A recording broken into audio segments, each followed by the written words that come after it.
پھر مجھے کربلا یاد آ گیا کہ یہی مہینہ تھا، 10 محرم تھی اور جمعے کا دن تھا اور نماز کا وقت داخل ہوا، تو امام علی مقام نے اپنے لشکر کے سردار زہیر سے فرمایا ان سے کہو جنگ بند کریں یا تھوڑی دیر کے لیے رک جائیں، میں نماز پڑھ لوں، ہمیں نماز پڑھنے دیں۔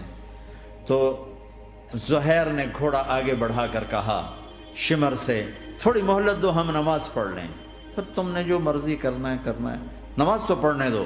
شمر نے کہا ہم نماز نہیں پڑھنے دیں گے۔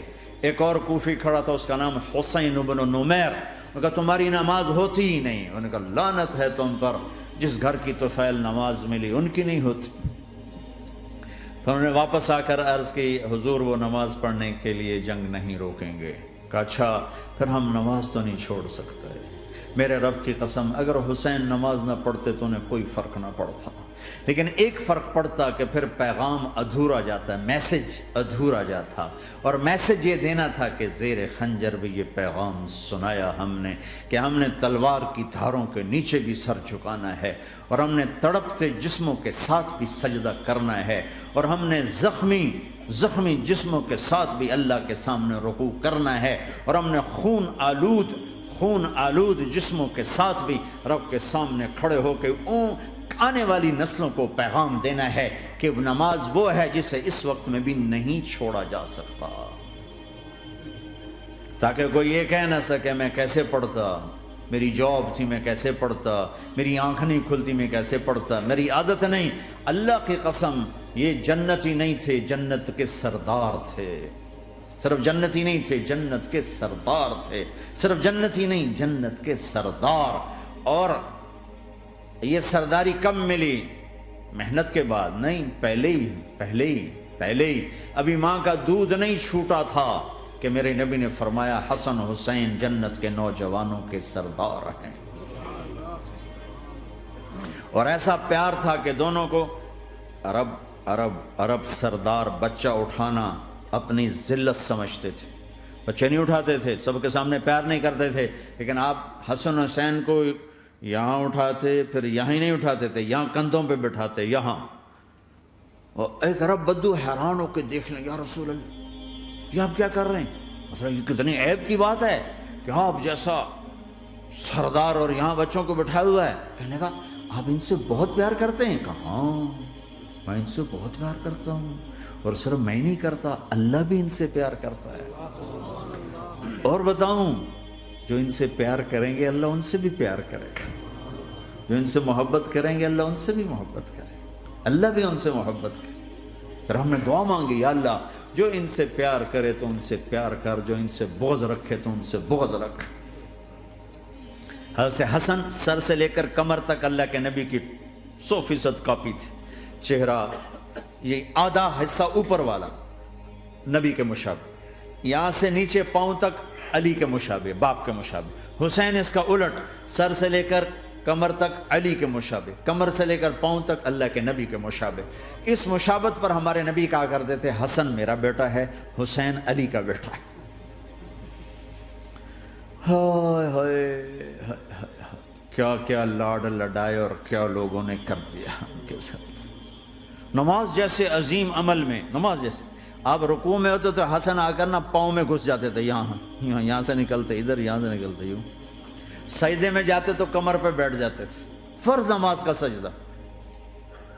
تو ایک دفعہ پہلی دفعہ جب یہ قصہ ہوا تو آپ نے سجدہ لمبا کر دیا، بچے کے اتارا نہیں، اٹھے نہیں، سجدہ لمبا کر دیا۔ پچھلے پریشان ہو گئے کہ اتنا لمبا سجدہ کہیں آپ فوت تو نہیں ہو گئے۔ تو جو پہلی صف میں تھے نا انہوں نے یوں کر کے دیکھا، چکر کی وہ دیکھا تو حسن کمر پہ چڑھے ہوئے، تو قریب ایک آدمی نے آگے ہاتھ بڑھا کے کھینچنا چاہا، تو آپ نے یہاں سے دیکھا ہاتھ آ رہا ہے، تو آپ نے اپنے ہاتھ سے یوں اشارہ، نماز میں یوں اشارہ کیا کہ میرے بچے کو نہ چھوڑو۔ جب حسن خود اترے پھر آپ سجدے سے اٹھے۔ کبھی حسین چڑھ جاتے تھے، کبھی حسن چڑھ، دونوں ہی چڑھتے تھے۔ یہ اس طرح حسن کے بعد کبھی یہ کبھی وہ، کبھی یہ کبھی وہ۔ اور آپ حسن کو جب چھوٹے تھے زیادہ حسن، تو آپ حسن کو یوں زبان دکھاتے، اتنا بڑا عظیم نبی کیا ہو رہا ہے، تو وہ زبان، آپ کی زبان بڑی سرخ خوبصورت تو وہ بچہ سمجھتا شاید یہ کوئی کھانے کی چیز ہے، تو آگے یوں ہاتھ مارتا ہے، پکڑنے کے لیے ہاتھ مارتا، پھر وہ بیٹھ جاتے، پھر آپ کہتے ہیں یہ میرا نبی گھر کی زندگی بتا رہا ہے۔ اور تمہیں تو بچوں کے پاس بیٹھنے کا وقت ہی کوئی نہیں، بیگم بھی کم جاب پہ جا رہی، خامد بھی جاب پہ جا رہا، پیچھے بچے ڈرگ بیچنے پہ لگے، اب تم کس کام کے ہو؟ کیا کرو گے اس دولت کو؟ یا نہیں ڈرگ بیچو، گستاخ ہو گیا، بدتمیز ہو گیا، تو اس دن دولت کو آگ لگا دو جا کے۔ آپ اپنے بچوں کو ٹائم دو، اپنے بچوں کو ٹائم دو۔ عورت کا کام کمانا نہیں ہے، عورت کا کام نسل کو بنانا ہے۔ قناعت سیکھو، قناعت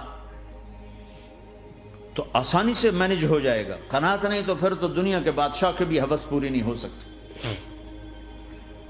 کھیلتے تھے، حسن حسین کی کشتی کراتے تھے، دونوں بھائیوں کی کشتی کراتے۔ ایک دفعہ دونوں کی کشتی ہو رہی اور حسین ذرا کمزور پڑ رہے تھے، تو آپ اس کو شاباش دیتے، شاباش شاباش شاباش۔ تو حضرت فاطمہ کہنے لگی، ماں بھی بیٹھی تھی، کہنے لگی یا رسول اللہ آپ حسین کو شاباش دے رہے ہیں، حسن کو کیوں نہیں دے رہے؟ تو آپ نے کہا یہ جبریل میرے پاس کھڑا ہوا ہے، یہ بھی حسین کو شاباش دے رہا ہے، تو میں بھی حسین کو شاباش دے رہا ہوں۔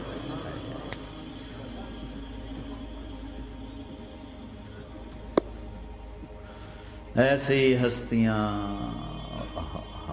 لیکن ایک سبق ہے، یہ ہونا چاہیے تھا تاکہ امت کو پتہ چلے کہ دین کتنی قیمتی چیز ہے۔ وہ جی اللہ بڑا غفور الرحیم ہے، میں نہ ہمیں ڈرایا کرو۔ ہاں اللہ بڑا غفور الرحیم ہے، لیکن اس کا کوئی عدل بھی ہے۔ رات کا شراب پینے والا اور رات کو مصلی پہ رونے والا برابر ہو جائیں گے، تو پھر یزید حسین کو ایک ہی جگہ بٹھا دو، پھر کربلاؤں کے لیے رونا چھوڑ دو۔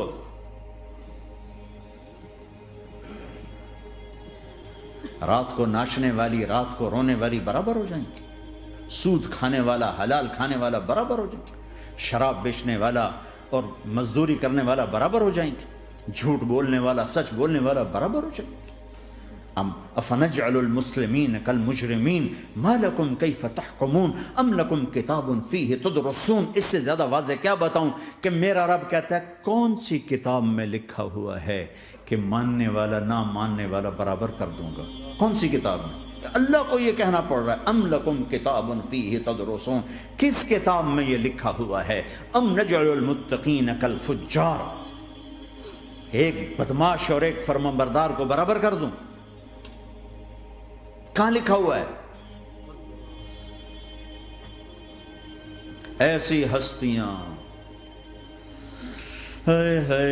جنگ سے پہلے اونگ آ گئی، آنکھ کھلی تو ہنسنے لگے۔ بہن نے پوچھا یہ تو ہنسنے کا موقع نہیں، کیوں ہنسے ہو؟ زینب کہا بہن اللہ کے نبی خواب میں آئے، فرما رہے ہیں بیٹا میں لینے آ چکا ہوں، تو اب نہ پڑھے نماز، اب کیا مسئلہ ہے؟ جنت کے لیے تو کرنا ہے سب، یہ جنت کے لیے تو کر رہے، اللہ کے لیے تو کر رہے کہ زر دادن و جان دادن نہ آئے ہے از لذت دیدارش، خسرو چتواں گفتن سر دادن و جان دادن نہ دیدار خیارے۔ اس اللہ کے لیے تو سر کٹا رہے ہیں، تو وہ تو راضی ہو چکا ہے، نبی آ چکا ہے، آؤ بیٹا میں لینے آ چکا ہوں، تو اب نہ پڑھیں نماز۔ نہیں نہیں، برمنگم والوں کو کون بتائے گا کہ نماز کیسی چیز ہے؟ انہوں نے کہا جی وہ نہیں جنگ روک رہے گا، پھر چلو نماز پڑھو، نماز تو نہیں چھوڑی جا سکتی۔ آدھوں کو روک دیا تم جنگ کرو، آدھوں سے کہا تم نماز پڑھو، آدھوں نے نماز پڑھی، آدھوں نے جنگ کی۔ پھر جنہوں نے نماز پڑھی انہوں نے کہا تم آگے بڑھ جاؤ، ان سے کہا تم جا کے پیچھے اللہ کے بارگاہ میں سجدہ کرو۔ 1400 سال کی تاریخ میں ایسے نمازی میری نظروں سے نہیں گزرے، پر ایسی نماز نہیں پڑھی گئی نبی کے زمانے کے بعد۔ آپ نے بھی صلاۃ خوف ایک پڑھی تھی، نبی تو نبی ہوتا ہے،